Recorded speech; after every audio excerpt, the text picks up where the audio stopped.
लेकिन हमारे यहां सनातन धर्म में नास्तिक आस्तिक की परिभाषा इससे अलग है। आस्तिक उसे कहते हैं जो वेद को प्रमाण मानता है, और नास्तिक उसे कहते हैं जो वेद की निंदा करता है। नास्तिको वेद निंदकः, जो वेद को प्रमाण न माने वो नास्तिक, और जो वेद को प्रमाण माने वो आस्तिक। भगवान को माने चाहे न माने, उससे कोई लेना देना नहीं। वेद को मानना जरूरी है। अगर वेद को मानोगे तो भगवान को तो मानना ही पड़ेगा। क्यों बोले वेद वेद्य परे पुंस जाते दशरथात्मजे, वेद भगवान का ही प्रतिपादन करते हैं। तो वेद को मानना जरूरी है, भगवान को मानना उतना जरूरी नहीं। फिर तो बाद में भगवान को आप मानोगे ही मानोगे, लेकिन पहले वेद को मानना। वेद परम प्रमाण भूत है, और जो वेद को मानता है वो आस्तिक, और जो वेद को नहीं मानता वो नास्तिक। इसलिए दुनिया में जितने पंथ हैं, मत हैं, वो सब नास्तिक हैं। आस्तिक तो केवल एक सनातन धर्म ही है, क्योंकि वेद के पथ पर चलता है। वेद ही विश्व का अनादि धर्मोपदेशक ग्रंथ है, अनादिकाल से। बाकी तो सब बाद में पैदा हुए, प्रकट हुए कालक्रम से। तो हमारे सनातन धर्म में जो दर्शन है, फिलॉसफी, वो 6 दर्शन आस्तिक हैं और 6 नास्तिक हैं। 6 नास्तिक दर्शन जो भारतीय दर्शन है, जो पैदा तो भारत में हुए, वो विचारधाराएं भारत में पैदा हुई, लेकिन वो वेद को प्रमाण नहीं मानती।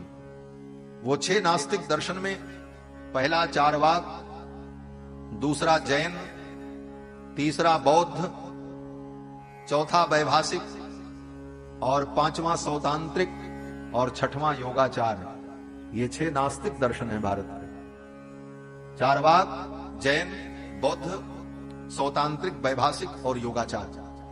ये 6 दर्शन वेद को प्रमाण नहीं मानते, वेद को गालियां देते हैं, वेद में जो लिखा है उसकी निंदा करते हैं। और ये शून्यवादी, स्यादवादी और विवर्तवादी, अनेक प्रकार के इनके परस्पर वाद हैं। वो सब दर्शन का विषय है, दार्शनिक लोग जानते हैं। बौद्ध दर्शन पर बड़ी चर्चा अभी आजकल चल रही थी सोशल मीडिया पर। बौद्ध दर्शन स्वयं नास्तिक दर्शन। बौद्ध दर्शन ने ईश्वर को भी नहीं माना, वेद को भी नहीं माना। बौद्ध शून्यवादी है। शून्यवादी का मतलब आत्मा के विनाश को ही मुक्ति मानता है। बौद्ध दर्शन कहता है आत्मा शून्य को प्राप्त हो जाए, यही मुक्ति है। और न कोई भगवान है, न कोई ब्रह्मांड का नियामक, ईश्वर नाम की कोई वस्तु नहीं। तो ऐसा बौद्ध नास्तिक दर्शन जो वेद को और ईश्वर को भी नहीं मानता, वो शून्यवादी। वो सदा से वेद और वैदिक धर्म का विरोध करते चले आए, और ये आज से नहीं है। बुद्ध तो अभी कलयुग में हुए। बुद्धो नामना जनसुतः कीकटेषु भविष्यति। लेकिन ये नास्तिकों का सिद्धांत बहुत पहले से है, आज से नहीं। मैंने कहा ना, इस सृष्टि में धर्म अधर्म दोनों अनादिकाल से सब कुछ रहता है। यही सापेक्षता का सिद्धांत। अगर संसार में चोर नहीं रहेगा तो सिपाही क्यों रहेगा? सिपाही की क्या जरूरत है? अगर बीमार नहीं होंगे तो अस्पताल और डॉक्टर की क्या जरूरत पड़ेगी? इसलिए हर वस्तु के सापेक्ष है। तो धर्म और अधर्म दोनों अनादिकाल से ऐसे ही सब चल रहा है। नास्तिक बौद्ध सिद्धांत पहले से भी था। वाल्मीकि रामायण में वर्णन है, भगवान श्री राम जब चित्रकूट में विराजमान थे, भरत जी भगवान को मनाने के लिए गए। साथ में ऋषि मुनि महात्मा लोग भी थे। सब लोगों ने अपनी अपनी बात कही। उसी सभा में जाबाली नाम के एक मुनि थे। जाबाली मुनि बड़े धर्मात्मा हैं, परम विद्वान हैं। लेकिन जाबाली मुनि ने सोचा कि मैं कोई ऐसी बात कहूं कि राम जी का मन बदल जाए और ये अयोध्या चलने को तैयार हो जाए, तो अयोध्या के लोग सुखी हो जाए। इस दृष्टि से जाबाली मुनि ने भगवान से कहा, राम तुम किस सत्य और असत्य के चक्कर में पड़े हो? किसने परलोक देखा है? और जो देखा वो बताने नहीं आया। इसलिए लोक परलोक की कल्पना मिथ्या है। कौन किसका पिता, कौन किसका पुत्र। इस संसार में रह करके सुख जिसने भोग लिया वही बुद्धिमान है। और तुमको राज्य मिल रहा है और इस राज्य को तुम धर्म और सत्य के नाम पर छोड़कर, पितृभक्ति के नाम पर छोड़कर तुम बहुत बड़ी गलती कर रहे हो राम। इस राज्य को स्वीकार करो और इस सुख का तुम भोग करो। धर्म अधर्म किसने देखा है, लोक परलोक किसने देखा है। यावत जीवेत सुखम जीवेत, जब तक जियो सुख से जियो। इस प्रकार जाबाली मुनि ने जब नास्तिक मत का प्रतिपादन किया तो भगवान श्री राम उठ करके खड़े हो गए और भगवान श्री राम ने कहा, मुनिवर आपने जो बात कही है ये तो तथागत का सिद्धांत है, ये तो तथागत शून्यवादियों का सिद्धांत है, जो शून्यवादी नास्तिक होते हैं। और आज मुझे बड़ा पश्चाताप हो रहा है। राम जी ने कहा, आज मैं अपने पिता के उस कर्म की मैं आलोचना कर रहा हूं। वाल्मीकि रामायण पढ़ लिया। राम जी ने कहा, आज मैं अपने पिता के उस कर्म की आलोचना कर रहा हूं। बोले किस कर्म की? बोले मेरे पिता ने आपको अपने राज्य दरबार का सभापति बनाया, अपने दरबार में सभासद बनाया। ये बहुत बड़ी गलती मेरे पिता ने की, आप जैसे नास्तिक को अपने दरबार में बैठाया। ऐसा कहा राम। अगर मेरे पिता ने आपको अपने सभा में सदस्य बनाया तो मेरे पिता ने बहुत बड़ी गलती की है, आप जैसे नास्तिक को अपनी सभा का सदस्य बनाकर। इसलिए पिता के उस कर्म की मैं निंदा करता। ये धर्म की निष्ठा। तो ये नास्तिक सिद्धांत अनादिकाल से रहा है। जाबाली महर्षि नास्तिक नहीं है, लेकिन नास्तिकों के सिद्धांत का वहां पर उन्होंने वर्णन किया। बाद में उन्होंने कहा, न नास्तिको हम, मैं नास्तिक नहीं हूं और न नास्तिक सिद्धांत को मैं मानता हूं, लेकिन हे राम मैंने इसलिए कहा कि शायद इसे सुनकर तुम्हारा मन बदल जाए और तुम अयोध्या चलने को तैयार। तो ये बौद्ध दर्शन नास्तिक दर्शन। जैन दर्शन भी स्यादवादी अनीश्वरवादी है और जैन दर्शन भी वेद को प्रमाण नहीं मानता, इसलिए जैन को भी नास्तिक कहा। चारवाक वैभाषिक सौतांत्रिक भी नास्तिक है। और भारत का एक कालखंड था जब भारत में चारों तरफ बौद्धों के द्वारा वेद को नष्ट कर देने का उपक्रम किया गया। जो ब्राह्मण वेद पढ़ते थे उनको कोल्हू में डाल करके पेर दिया जाता। ब्राह्मण बालक जो वेद पाठ करते थे ब्रह्मचारी, उनको बौद्धों के शासन काल में, इन अहिंसावादी बौद्धों के शासन काल में जो अहिंसा परमो धर्मः धम्मम शरणम गच्छामि बोलते हैं, यही अहिंसावादियों के राज्य में उन ब्राह्मण बच्चों को उठा करके कोल्हू में डाल करके पेर दिया जाता है। क्यों? वेद पढ़ने वाले समाप्त हो जाएंगे तो वेद समाप्त हो जाए। उस काल में जंगलों में छिप छिप कर वेद के ग्रंथों को छिपा करके पढ़ पढ़कर ब्राह्मणों ने वैदिक परंपरा को बचाया। और समय आने पर भगवान शंकराचार्य ने शास्त्रार्थ के द्वारा बौद्धों को पराजित करके भारत से बाहर उन्हें खदेड़ दिया। तब सनातन धर्म सुरक्षित हुआ। ये सनातन धर्म। इस इतिहास को आज लोग भूल गए। अगर बुद्ध बहुत अच्छे थे तो फिर शंकराचार्य की क्या गलती थी? भगवान शंकराचार्य ने उनको क्यों खदेड़ा? बौद्ध नास्तिक थे, वैदिक परंपरा का नाश कर देना चाहते थे। इसलिए भगवान शंकराचार्य ने शास्त्रार्थ करके उन शून्यवादियों को पराजित करके ब्रह्मवाद की स्थापना की और सनातन धर्म की रक्षा की। इतना ही नहीं, आज जो बौद्ध कहते हैं अहिंसा परमो धर्म, लेकिन इनके अहिंसा की परिभाषा क्या है? आपको सुनकर के हंसी आएगी, सुनकर के आपको हंसी आएगी।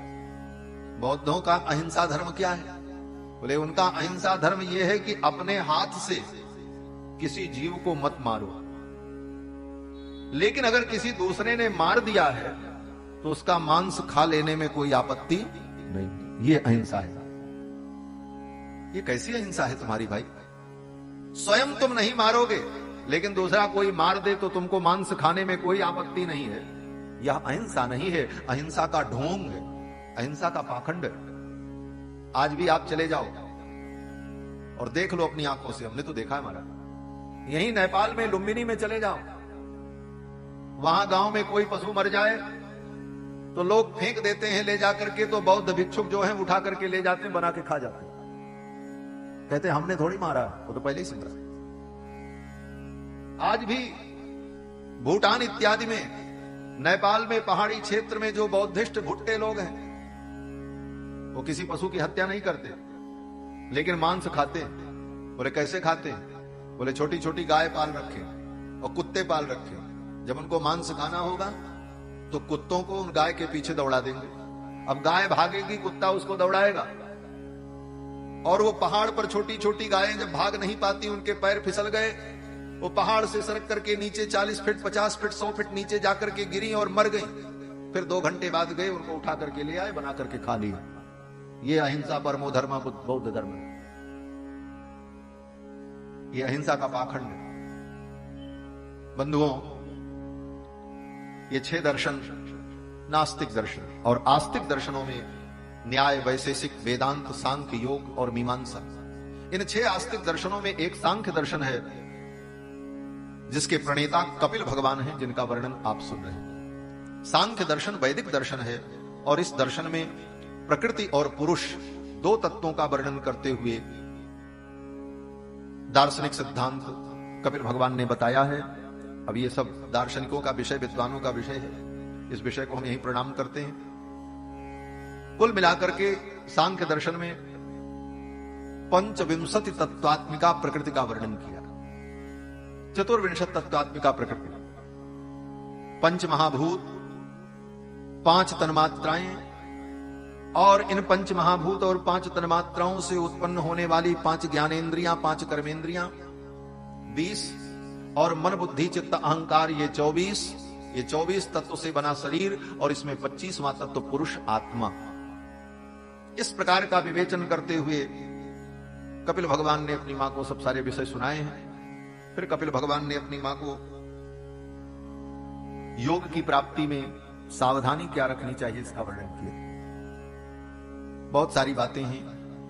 कपिल भगवान ने पहले यह कहा कि अपने स्वधर्म का पालन करना चाहिए। अगर आप भक्ति योग में लगे हैं, ज्ञान योग में लगे हैं, तो अपने स्वधर्म का आप पालन करें। स्वधर्म के पालन से ही किसी भी ज्ञान योग की, भक्ति योग की सिद्धि होती है। और फिर दूसरी बात कही, दैवाल लब्धेन संतोषः, प्रारब्ध से तुमको जो प्राप्त हो गया है उसमें संतुष्ट रहो। आहार की शुद्धि, मित मेध्यादनम सस्वत विविक्त क्षेम सेवनम, सीमित और पवित्र आहार ग्रहण करना चाहिए। सीमित और पवित्र आहार होगा तभी योगादि साधनाएं सिद्ध होती। और फिर कपिल भगवान ने भक्ति की महिमा का वर्णन किया, जीव की गति का वर्णन किया कि ये जीव संसार में कैसे आता है, और फिर मां के गर्भ में 9 महीने कैसे रहता है, फिर इसका जन्म होता है, फिर माया के द्वारा प्रेरित होकर के ये सारी प्रतिज्ञाओं को कैसे भूल जाता है। ये सब वर्णन किया है कपिल भगवान ने, अपनी मां को सुनाया। सब सुनने के बाद मां देवहूति ने कहा, पुत्र, तुम्हारे उपदेश से मेरा मोह नष्ट हो गया। विस्त्रस्त्र मोह पटला, मोह का पटल, मोह का पर्दा हट गया, मेरा ज्ञान दूर हो गया। और देवहूति ने अपने पुत्र कपिल के चरणों में प्रणाम किया, और उसी समय देवहूति ने अपने शरीर को त्याग दिया। उनका शरीर जल बनकर के नदी के रूप में प्रवाहित हो गया। देवहूति भगवत धाम चली गई। कपिल भगवान वहां से चलकर पूर्व दिशा की ओर चले गए, और जहां पर गंगा का सागर में संगम होता है, वहां जाकर के गंगा सागर संगम पर कपिल भगवान विराजमान हो गए और तप करने लगे। इस प्रकार श्री सुखदेव जी ने राजा परीक्षित को कपिलोपाख्यान श्रवण कराया। आगे मनु जी के अन्य संतानों का वर्णन करते हुए सुखदेव जी ने सुनाया कि मनु जी की दूसरी बेटी जो आकुति थी, उनका विवाह रुचि नाम के प्रजापति के साथ हुआ। उनके घर में भी भगवान का अवतार हुआ। उनके घर में भगवान यज्ञ नारायण प्रकट। मनु जी की बेटी रुचि का विवाह, आकुति का विवाह रुचि नाम के प्रजापति के साथ हुआ। उनके घर में भगवान यज्ञ नारायण अपनी पत्नी दक्षिणा देवी के साथ प्रकट। भगवान के 24 अवतार में भगवान का एक अवतार यज्ञावतार है, और यज्ञावतार में लक्ष्मी जी दक्षिणा के रूप में विद्यमान रहती है। यज्ञस्य पत्नी दक्षिणा। तो प्रसूति के गर्भ से, आकुति के गर्भ से भगवान यज्ञ नारायण अपनी पत्नी दक्षिणा देवी के साथ प्रकट हुए। ये भगवान का 7वां अवतार है। 7वें अवतार में भगवान यज्ञ नारायण के रूप में प्रकट हुए।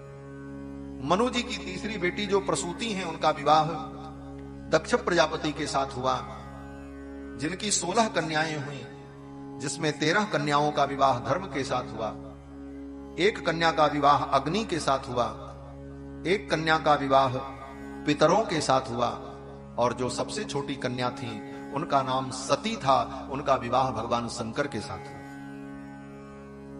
ये कथा जब मैत्रेय जी ने विदुर जी को सुनाई तो विदुर जी ने पूछा, महाराज ये सती तो भगवान शंकर की पत्नी थी। बोले हां। बोले अल्प काल में ही इन्होंने अपना शरीर क्यों छोड़ दिया? सती की कोई संतान नहीं हुई। तो मैत्रेय जी वर्णन करते हैं कि सती ने अपने पिता के घर में अपने शरीर को छोड़ दिया। सती का विवाह भगवान शंकर के साथ हुआ। समय आने पर दक्ष प्रजापति प्रजापतियों के अध्यक्ष हो गए। दक्ष प्रजापति को अभिमान हो गया और एक बार दक्ष प्रजापति ने भरी सभा में भगवान शंकर को अपमानित किया, और बाद में दक्ष प्रजापति ने भगवान शंकर को अपमानित करने के लिए यज्ञ का आयोजन किया। उस यज्ञ में सबको निमंत्रण दिया, भगवान शंकर को निमंत्रण नहीं दिया। देवता लोग बैठ करके विमान में जा रहे थे, गीत गाते हुए, तदुपश्रुत्य नभसिखे चराणाम प्रजल्पताम सती दाक्षायणी देवी पितुर्यज्ञ महोत्सवम। पिता के यज्ञ महोत्सव में जाते हुए उन देवताओं को देख करके सती जी ने भगवान शंकर से पूछा, नाथ ये देवता लोग कहां जा रहे हैं? भगवान शंकर ने कहा, तुम्हारे पिता के घर में यज्ञ हो रहा, वहीं जा रहे हैं। पिता का नाम सुनकर के सती जी कहती हैं, हमको भी चलना चाहिए, आप भी चलो, पिता के घर में यज्ञ है। भगवान शंकर ने मना किया, वहां अपमान होगा और वह अपमान मृत्यु का कारण भी हो सकता है। लेकिन सती जी नहीं मानी और अपने पिता के घर में गई हैं। वहां पर उनका अपमान हुआ और अपमान से दुखी होकर सती ने अपने शरीर का त्याग कर दिया। योग अग्नि में सती ने अपने शरीर को दग्ध कर दिया। भगवान शंकर को जब पता चला कि सती ने अपने शरीर को योग अग्नि में जला दिया, तो भगवान शंकर ने अपनी एक जटा उखाड़ी और उठा करके भूमि पर पटका। उस जटा से एक भयंकर पुरुष प्रकट हुआ और उस पुरुष ने भगवान शंकर को प्रणाम किया और कहा कि तम किम करोमीति गृणन्तमाह बद्धांजलिम भगवान भूतनाथ। हे भूतनाथ, मेरा नाम क्या है और मेरा काम क्या है? तम किम करोमीति, मैं क्या करूं, मेरे लिए क्या किया? तो भगवान शंकर ने कहा, जाओ और जाकर के दक्ष प्रजापति को उसके यज्ञ के सहित समाप्त कर दो। भगवान शंकर के गण वीरभद्र चल पड़े भूत प्रेतों को लेकर और दक्ष प्रजापति के यज्ञ का विनाश किया है। देवताओं को दंडित किया। दक्ष प्रजापति को भी भगवान शंकर के गणों ने मार डाला। दक्ष प्रजापति का सिर काट करके यज्ञ कुंड में डाल दिया। बाद में दक्ष प्रजापति को पुनः जीवित किया गया। बकरे का सिर उनके धड़ पर लगाकर अश्विनी कुमारों ने जीवित किया है। ये सब कथा श्री सुखदेव भगवान ने राजा परीक्षित को सुनाई। और इसी क्रम में मनु जी महाराज के पुत्रों के वंश का जब वर्णन किया तो मनु जी के पुत्र महाराज उत्तानपाद, उत्तानपाद के पुत्र श्री ध्रुव जी महाराज हुए, जो भगवान के परम भक्त। ध्रुव जी का चरित्र सुनाया। श्री ध्रुव जी महाराज मनु जी के पौत्र हैं और भगवान के परम भक्त। श्रीमद् भागवत महापुराण में भगवान और भगवान के भक्तों की कथा है। इसका नाम है भागवत पुराण। भागवत माने क्या? भागवत माने भगवान के भक्त। भगवान के भक्तों को भागवत कहा जाता है। तो भागवता नाम पुराणम, भागवत पुराण। भगवान के भक्तों का जो पुराण है वो भागवत पुराण। और दूसरा अर्थ बोले भगवता प्रोक्तम भागवत, जिस ज्ञान का उपदेश भगवान के द्वारा दिया गया उस ज्ञान का नाम भागवत। इसीलिए इस ज्ञान का प्रथम उपदेश भगवान ने ब्रह्मा को दिया है, ब्रह्मा ने नारद जी को दिया है, नारद जी ने फिर आकर के व्यास जी को दिया है, और व्यास जी ने सुखदेव जी को दिया और सुखदेव जी ने राजा परीक्षित को सुनाया। तो ये भागवत महापुराण, इस पुराण में भगवान के भक्तों की बड़ी अद्भुत कथा है। भगवान के परम भक्त श्री ध्रुव जी महाराज, ध्रुव जी की कथा आपने अनेक बार सुनी होगी। मैं केवल मुख्य मुख्य बातें आपको बताऊं। ध्रुव जी के अंदर भगवान की भक्ति क्यों आई? बोले एक कारण था, अपमान। कभी कभी संसार की ठोकर खा करके व्यक्ति भगवान के चरणों में जाता है, ऐसे नहीं जाता। ऐसे तो संसार की मस्ती में मगन रहता है, लेकिन जब संसार उसे ठुकरा देता है तब वो भगवान की शरण में चला जाता है। लेकिन कैसे भी भगवान की शरण में अगर जीव चला जाए तो उसका कल्याण होगा। ध्रुव जी ऐसे ही गए। इनकी सौतेली मां ने इनका अपमान किया। सौतेली मां ने भरी सभा में कहा, तुम पिता के इस सिंहासन पर नहीं बैठ सकते। ध्रुव ने कहा, क्यों? सौतेली मां ने कहा, तुम मेरे गर्भ से पैदा नहीं हुए इसलिए। जाओ, जाकर के तपस्या करो और भगवान तुम्हारे ऊपर प्रसन्न हो जाए तो उनसे मांगना, गर्भे तुम साधयात्मानम यदीच्छस नृपासनम। अगर इस राजा के सिंहासन को चाहते हो तो मेरे गर्भ से तुमको पैदा होना पड़ेगा, इसलिए इस जन्म में तो तुम राजा नहीं बन सकते। इतना बड़ा अपमान सौतेली मां ने, सुरुचि ने किया। ध्रुव जी चल पड़े, जाकर के अपनी मां के गोद में गिर पड़े, रोने लगे। 5 वर्ष के थे ध्रुव जी महाराज, बालक थे। मातु सपत्न्यासु दुरुक्ति विद्धः।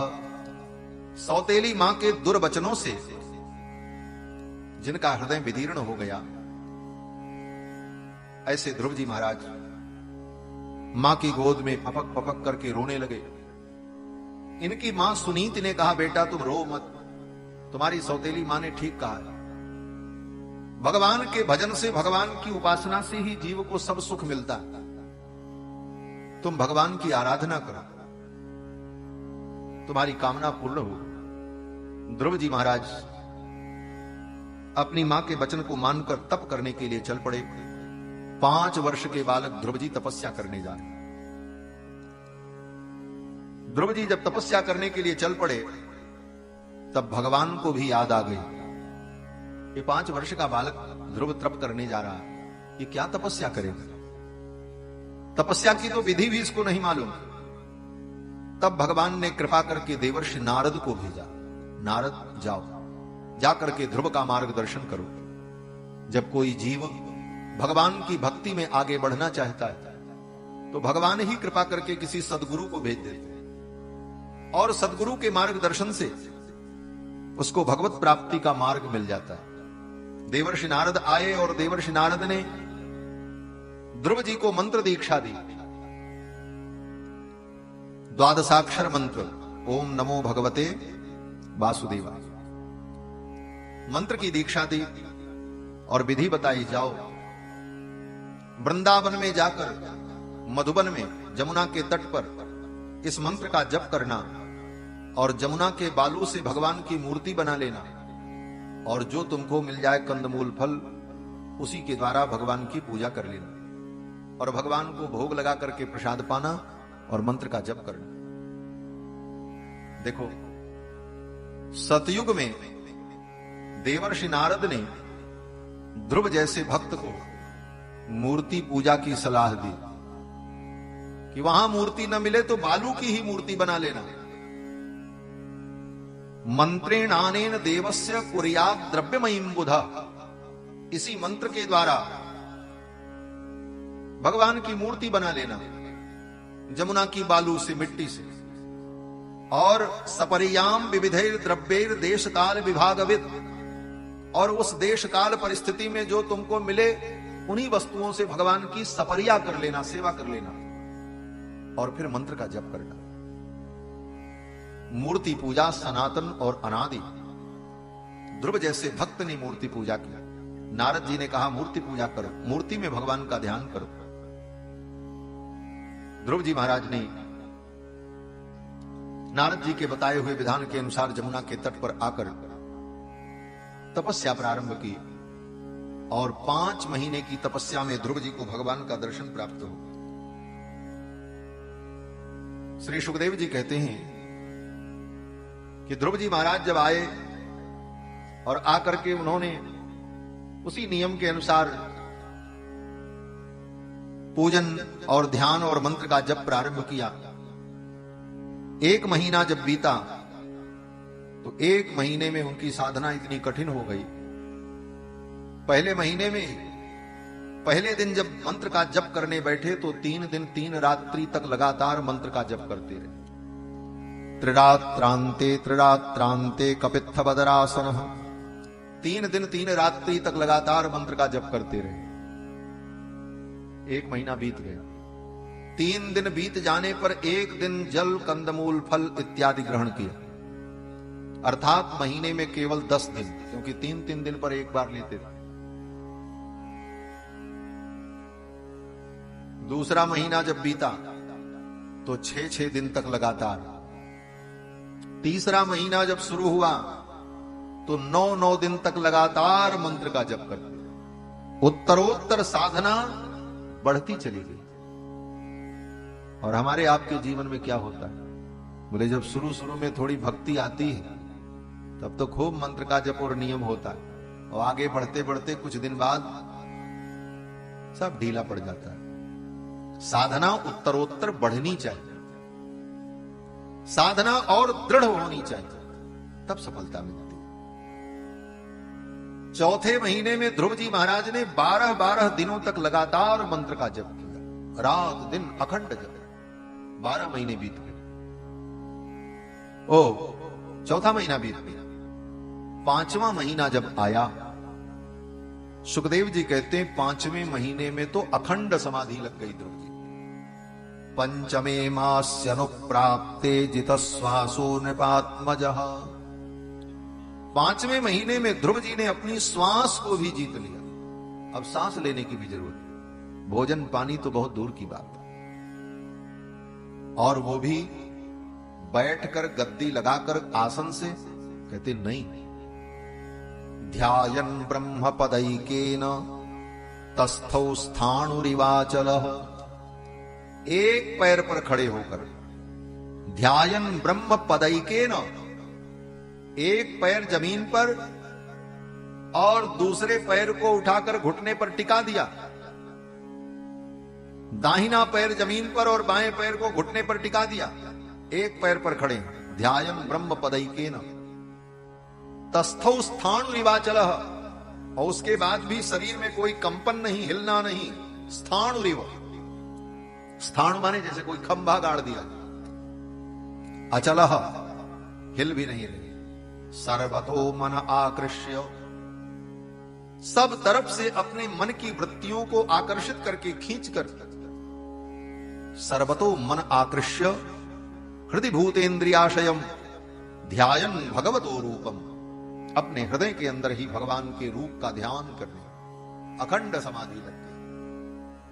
5 वर्ष के ध्रुव को 5वें महीने में ही अखंड समाधि लग गई।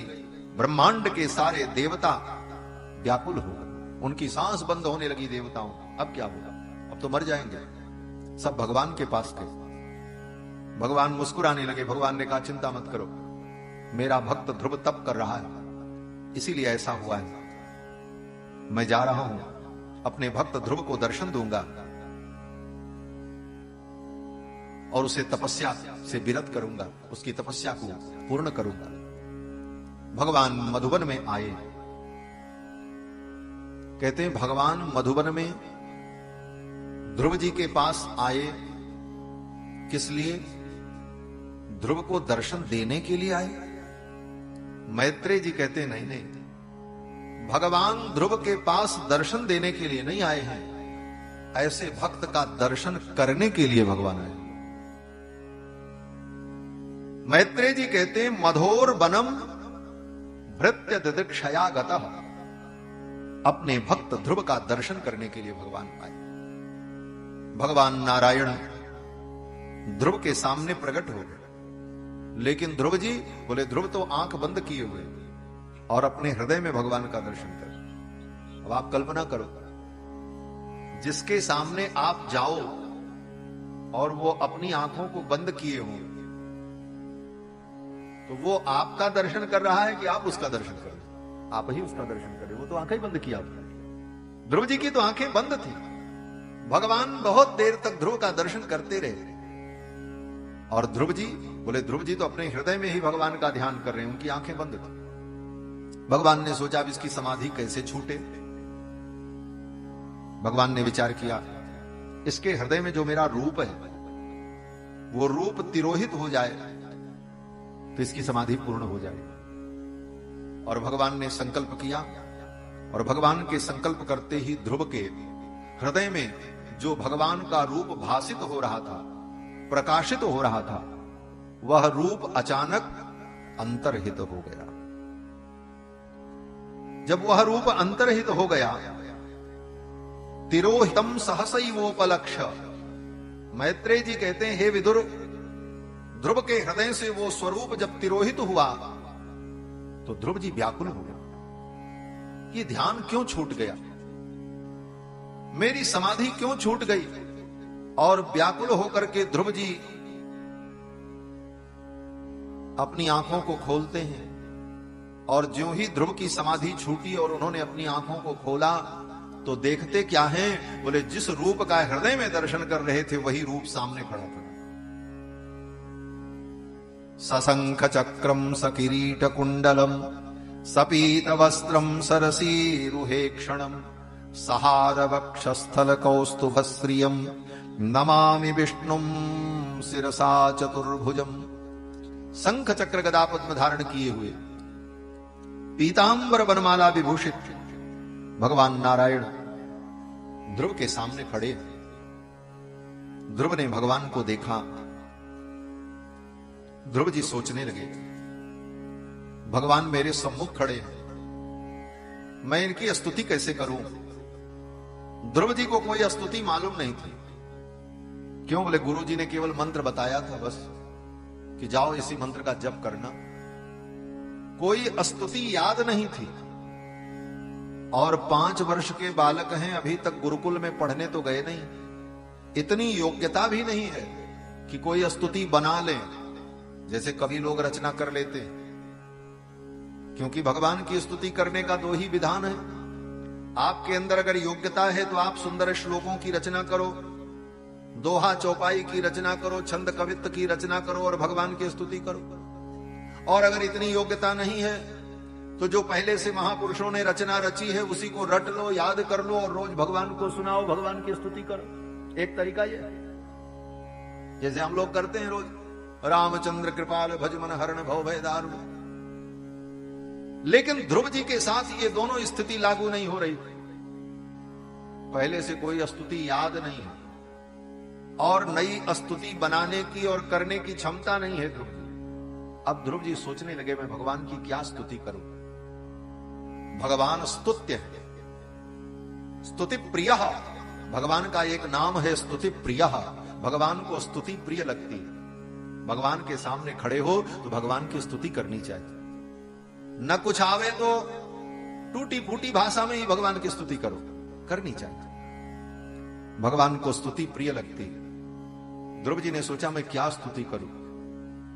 भगवान जान गए और भगवान ने अपने ज्ञानमय शंख को ध्रुव के गाल पर सटा दिया। भगवान नारायण के हाथ में जो शंख है वो शंख ज्ञान का प्रतीक है। शंख चक्र गदा पद्म, उसमें जो शंख है वो ब्रह्ममय है। ब्रह्ममय माने वेदमय। मैत्रेय जी कहते हैं कि कृतांजलिम ब्रह्ममयेन कंबुना पस्पर्श बालम कृपया कपोले। कृतांजलिम, हाथ जोड़ करके ध्रुव सामने खड़े हैं। तो भगवान ने क्या किया, बोले ब्रह्ममयेन कंबुना, अपने उस ज्ञानमय शंख को, वेदमय शंख को पस्पर्श बालम कृपया कपोले, बालक ध्रुव के कपोल पर सटा दिया शंख को। ऐसे भगवान के हृदय में वात्सल्य प्रकट हो रहा था। किसी छोटे बच्चे को देखकर, उस बच्चे के सुंदर मुखमंडल को देखकर मन में होता है कि इस बच्चे को पकड़कर इसके गाल को चूम ले। ये भावना होती है, स्नेह की भावना होती है। भगवान के मन में भी हुआ कि इस ध्रुव के गाल को मैं चूम लूं, लेकिन भगवान आज स्वामी बनकर के आए हैं, अखिल कोटि ब्रह्मांड नायक बनकर के आए हैं, भक्त पर करुणा और कृपा बरसाने के लिए आए हैं। इसलिए भगवान ने सोचा मुझे भी कुछ मर्यादा का पालन करना चाहिए। लेकिन मन की भावना थी भक्त के मुख को चूमने की, तो भगवान ने सोचा डायरेक्ट नहीं तो इनडायरेक्ट ही सही, जिस शंख को भगवान अपने मुख में लगाते हैं उसी शंख को कपोल पर सटा दिया भगवान। और जो ही भगवान ने शंख का स्पर्श कराया, उसी समय ध्रुव के अंदर 5 वर्ष के बालक के ध्रुव की बुद्धि में चारों वेद 6 शास्त्र समस्त विद्याएं उसी क्षण प्रकट हो गई। पढ़ना नहीं पड़ा, कभी विद्यालय नहीं गए ध्रुव, भागवत पढ़ लेना। मैत्रेय जी कहते सवई तदैव प्रतिपादिताम गिरम दैवीम परिज्ञात परात्म निर्णय। उसी समय ध्रुव जी के अंदर चारों वेद 6 शास्त्र समस्त विद्याएं 14 विद्याएं प्रकट हो गई। और कैसी विद्या? विद्या भी 2 प्रकार की होती है, एक संशय रहिता और एक संशय सहिता। बहुत से लोगों को वेद पुराण रामायण सब याद हो जाता है, लेकिन फिर भी निर्णय पर नहीं पहुंच पाते। और जो सब कुछ पढ़ करके निर्णय पर पहुंच जाए उसकी विद्या, बोले उसकी विद्या परिज्ञात्म परात्म निर्णय वाली विद्या है। उसने परतत्व को जान लिया, उसका ज्ञान संशय रहित है। तो ध्रुव जी को जो ज्ञान प्राप्त हुआ केवल शाब्दिक ज्ञान प्राप्त नहीं हुआ कि शब्द प्रकट हो गए हो, बुद्धि में चारों वेद कंठस्थ हो गया, सारे पुराण कंठस्थ हो गए, सारी विद्याएं कंठस्थ हो गई, सब बुद्धि में प्रतिष्ठित हो गई। ऐसा नहीं, बुद्धिस्ट में प्रतिष्ठित होने के साथ साथ इन विद्याओं का तात्पर्य क्या है, इसका निष्कर्ष क्या है, इसका निर्णय क्या है, वह निर्णय भी ध्रुव को प्राप्त हो। ऐसी विद्या प्राप्त। मैत्रेय जी कहते हैं कि सवई तदैव प्रतिपादिताम गिरम दैवीम परिज्ञात परात्म निर्णय।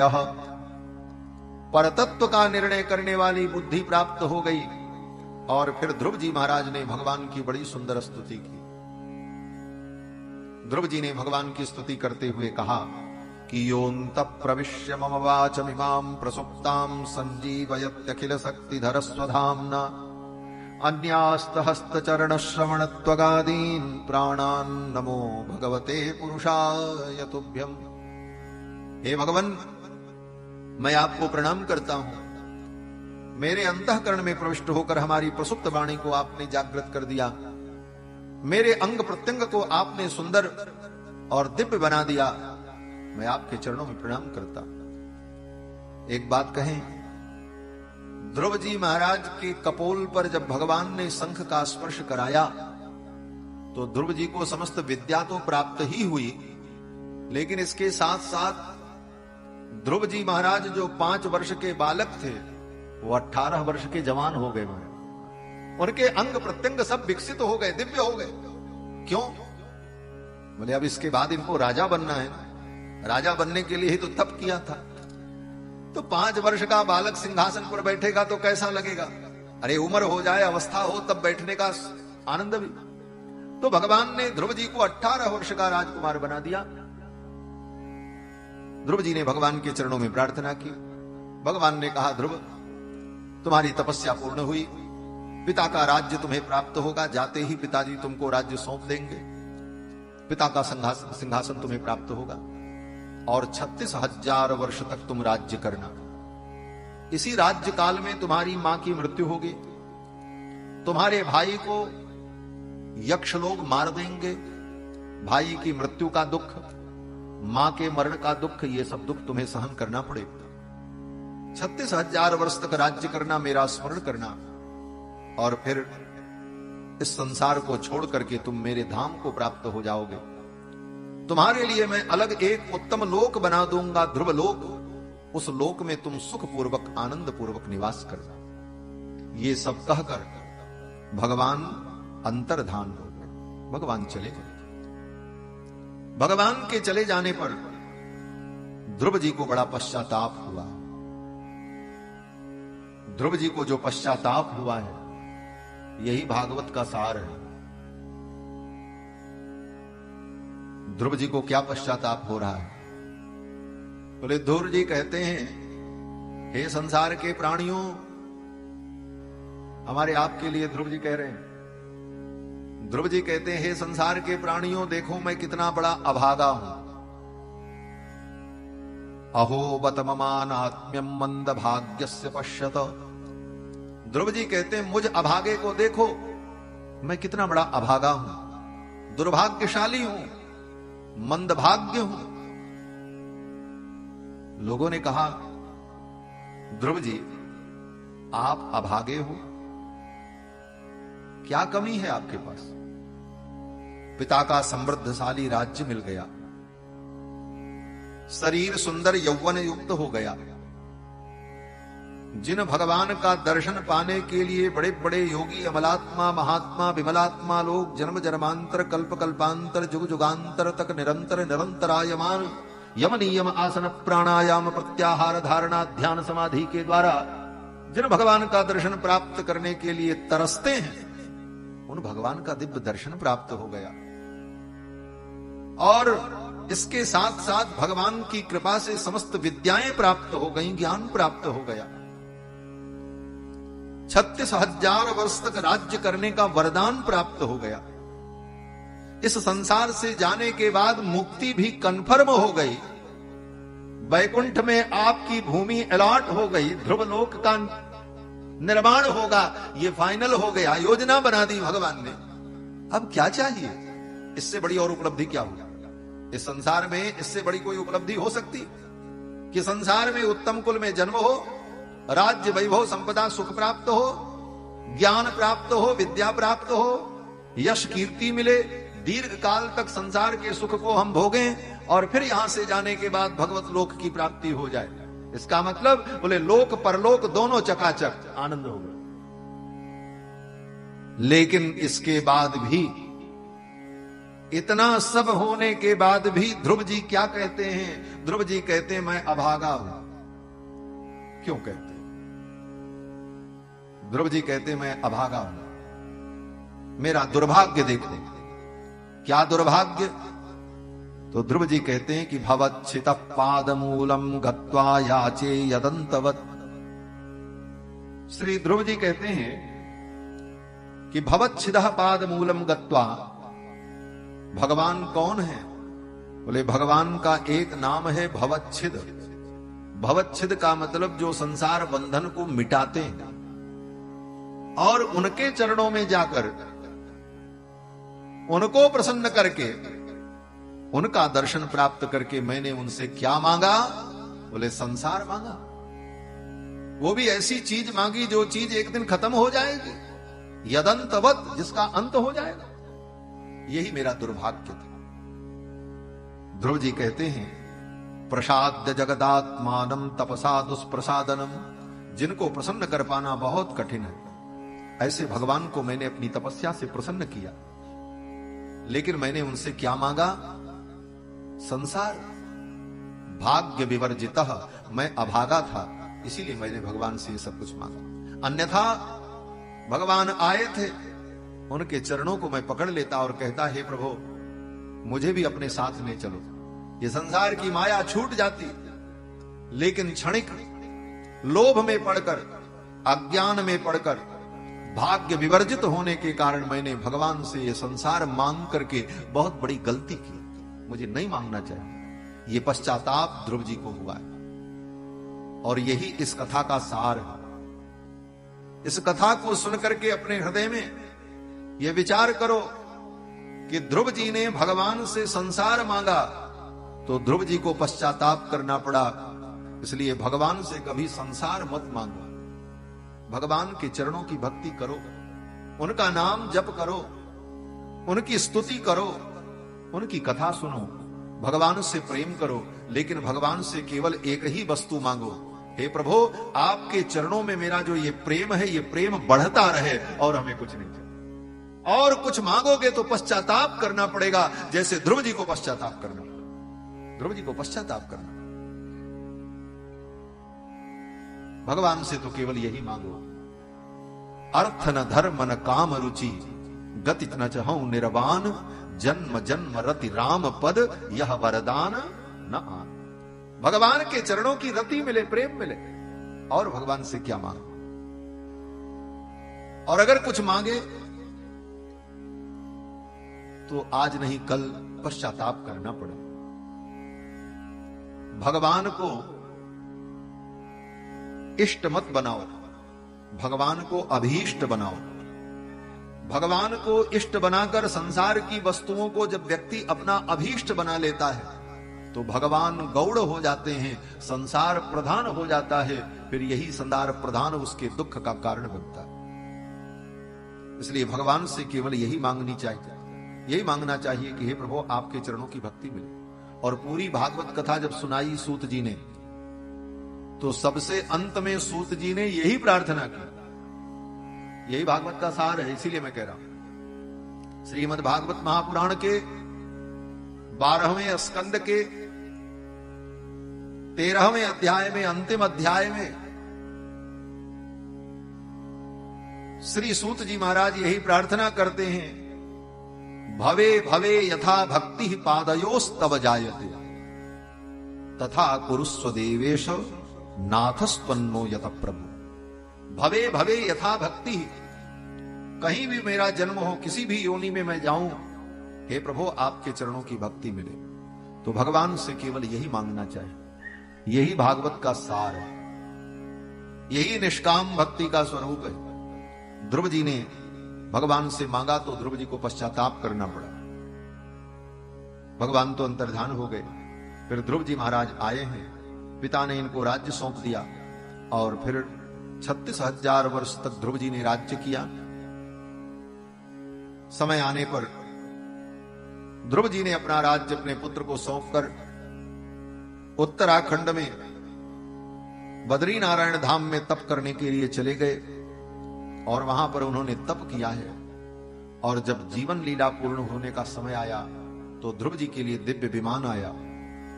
विमान में बैठे हुए देवताओं ने कहा, राजन 5 वर्ष की अवस्था में जिन भगवान का आपने यजन किया था, पूजन किया था, ध्यान किया था, उन्हीं भगवान के हम सेवक हैं और उन्हीं की आज्ञा से आपको हम लेने के लिए आए हैं। ये विमान लेकर के आए हैं। ध्रुव जी महाराज उस विमान की परिक्रमा करके विमान में जब बैठने चले तो मृत्यु देवता सामने उपस्थित हो गए। मृत्यु देवता ने कहा, महाराज ये मृत्यु लोक है, यहां से बिना मरे कोई दुनिया से जाता नहीं। कोई भी आएगा उसको मरना पड़ेगा। बिना मेरा सामना किए कोई इस दुनिया से जा नहीं सकता। लेकिन हे भगवान, आप भगवान के परम भक्त हैं, मैं आपका स्पर्श नहीं कर सकता, मेरी हिम्मत नहीं है कि मैं आपको छू सकूं। मृत्यु ने कहा, लेकिन यह मृत्युलोक की मर्यादा है, इसलिए आप ही कृपा करके मेरा स्पर्श कर दो, जिससे मृत्युलोक की मर्यादा बची रह जाए और आप विमान में बैठ करके भगवान के धाम जाओ। ये कहकर मृत्यु देवता मस्तक झुका करके बैठ गए। मृत्यु के मस्तक पर पैर रख करके ध्रुव जी महाराज विमान में बैठ गए। मृत्यु मूर्धनि पदम दत्वा आरुरोहाद्भुतम गृहम। उस मृत्यु के मस्तक पर पैर रख करके ध्रुव जी विमान में बैठ गए। जैसे किसी ऊंचे जगह पर चढ़ने के लिए टेबल की जरूरत पड़ती है, सहारे की जरूरत पड़ती है, एक पैर उस पर रखो फिर ऊपर चढ़ जाओ, उसी प्रकार विमान में चढ़ने के लिए ध्रुव जी महाराज ने मृत्यु के मस्तक पर पैर रखा और विमान में बैठ गए। देवताओं ने पुष्प वृष्टि की, जय जयकार की। बोलो श्री ध्रुव जी महाराज की। मृत्यु के मस्तक पर पैर रख करके ध्रुव जी विमान में बैठ गए। मृत्योर मूर्धनि पदम दत्वा आरुरोहाद्भुतम गृहम। मृत्यु को भी जीत लिया। यही भारत का आध्यात्मिक विज्ञान है। इस आध्यात्मिक विज्ञान पर रिसर्च करने की जरूरत है। आज दुनिया का विज्ञान मृत्यु को जीतने पर विचार कर रहा है। मृत्यु को कैसे जीता जाए, क्या किया जाए कि व्यक्ति मरने से बच जाए। बड़े बड़े शोध हो रहे हैं, व्यक्ति मर क्यों जाता है, लेकिन आज तक कोई समाधान नहीं मिला और मिलेगा भी नहीं। मृत्यु से बचने का उपाय, मृत्यु को जीतने का यही उपाय है कि मृत्यु के भी जो मृत्यु भगवान हैं उनको प्रसन्न कर लो। मृत्यु मृत्युम नमाम्य हम, मृत्यु के भी जो मृत्यु भगवान हैं उनको प्रसन्न कर लो, तो मृत्यु पर भी विजय पाया जा सकता है, कोई असंभव नहीं है। ध्रुव जी मरे नहीं, सशरीर इस दुनिया से भगवत धाम चले गए, उनको मरना नहीं पड़ा। और ये तो सतयुग की कथा है। इस कलयुग में भी ऐसा नहीं है कि ये विज्ञान उसी समय था। आज भी अगर भगवान की भक्ति की पराकाष्ठा को आप प्राप्त कर लेते हैं तो आपको मरना नहीं पड़ेगा, इसी शरीर से आप भगवान को प्राप्त हो जाए। इस कलयुग में भी मीरा जी कहां मरी? किसी ने मीरा के शरीर को पाया? इतिहास पढ़ लेना। मीरा जी का शरीर किसी को नहीं मिला। द्वारिकाधीश भगवान के सामने पहुंची और पहुंच करके भगवान की ओर दौड़ी और भगवान से लिपटने के लिए दौड़ी। लोगों ने पीछे से पकड़ने का प्रयास किया, तब तक मीरा जी का शरीर भगवान में ही प्रवेश कर गया, सशरीर भगवान को प्राप्त हो। कबीरदास जी, कबीर का शरीर किसी को नहीं मिला। इतिहास है।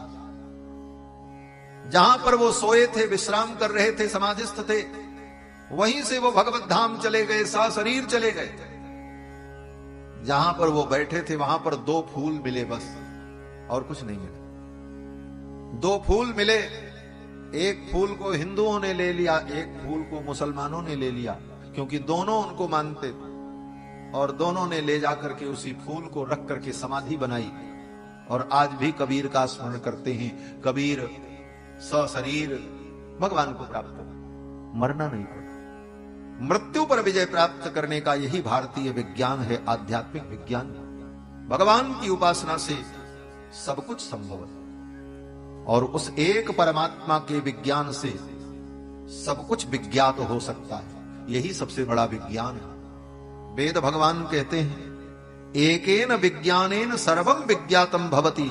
उस एक परमात्मा के विज्ञान से सब कुछ विज्ञान हो जाता है, सब कुछ विज्ञात हो जाता है। ध्रुव जी विमान पर बैठे और चल पड़े। अब एक और बात कह करके वाणी को विराम देंगे। ध्रुव जी विमान पर बैठ करके जब चले तो उनका चेहरा उदास हो गया। विमान में बैठे हुए देवताओं ने कहा, राजन, ऐसी सुंदर गति प्राप्त करके दीनाम यास्य त्रिविष्टपम, आप ऐसे दीन लग रहे हैं, आपके चेहरे पर उदासी है, प्रसन्नता नहीं, क्या कारण? तो ध्रुव जी ने कहा, हे भगवान, प्रसन्नता तो मुझे है, लेकिन एक बात की चिंता है। लेकिन किस बात की चिंता? ध्रुव जी ने कहा, आज मैं विमान में बैठकर भगवान के धाम को जा रहा हूं, उत्तम लोक की मुझे प्राप्ति होने जा रही है, और ये सब किस कारण से हुआ? एक ही कारण था, मेरी मां। मेरी मां ने मुझे प्रेरणा दी और उस मां की प्रेरणा से मैं तप करने गया, और आज मुझे उस तप का परम फल उत्तम गति की प्राप्ति होने जा रही है। मुझे चिंता अपने उस मां की है, मेरी मां कहां हो? मेरी मां को कौन सी गति मिली, वो किस लोक में गई होंगी? ये सोच करके मेरा मन व्यथित हो रहा है। विमान में बैठे हुए देवताओं ने मुस्कुराते हुए कहा, राजन, वो आगे देखो। ध्रुव जी ने देखा। देवताओं ने कहा, वो आगे आगे एक विमान चल रहा है। बोले, हां चल रहा है। देवताओं ने कहा, उस विमान में आपकी मां बैठ करके भगवान के धाम को जा रही हैं, आपसे पहले वो भगवत धाम को प्राप्त करें। क्यों? बोले, आप जैसे धर्मात्मा पुत्र को जिस मां ने जन्म दिया, उस मां की कभी दुर्गति नहीं हो सकती। वही मां धन्य है जिसका पुत्र भगवान का परम भक्त हो। पुत्रवती जुवती जग सोई, रघुवर भगत जास सुत होई। जिसका पुत्र भगवान का भक्त हो वही स्त्री पुत्रवती। देवताओं ने कहा, वो विमान में बैठ करके आपकी मां आगे आगे चल रही। ध्रुव जी ने अपनी मां को प्रणाम किया। ध्रुव जी की मां को भी परम गति की प्राप्ति हुई। बंधुओं, भगवान का भक्त मुक्त होकर भगवान के धाम को जाए, और वहां जाकर के भी अगर वो अपने किसी जन्म के माता पिता का स्मरण कर ले तो उसके माता पिता मुक्त होकर के वैकुंठ पहुंच जाते। कहां लिखा है? बोले छांदोग्य उपनिषद पढ़ लेना। छांदोग्य उपनिषद में वेद भगवान कहते हैं स यदि पितृलोक कामो भवति संकल्पादेवास्य पितर समुपतिष्ठन्ति। छांदोग्य उपनिषद में वेद भगवान कहते हैं कि कोई मुक्तात्मा जीव भगवान का भक्त जब भगवान के धाम पहुंचता है और वहां भगवान के धाम में पहुंच जाने के बाद कहीं उसके मन में यह भाव आया मेरे माता पिता कहां होंगे, तो माता पिता का ध्यान होते ही, उनका ध्यान करते ही वो माता पिता जहां कहीं भी जिस योनि में रहते हैं वहीं से मुक्त होकर के भगवान के धाम चले जाते। उनको कुछ नहीं करना पड़ता। स यदि पितृलोक कामो भवति संकल्पादेवास्य पितरः समुपतिष्ठन्ति। स यदि मातृलोक कामो भवति संकल्पादेवास्य मातरः समुपतिष्ठन्ति। स यदि सखिलोक कामो भवति संकल्पादेवास्य सख्यः समुपतिष्ठन्ति।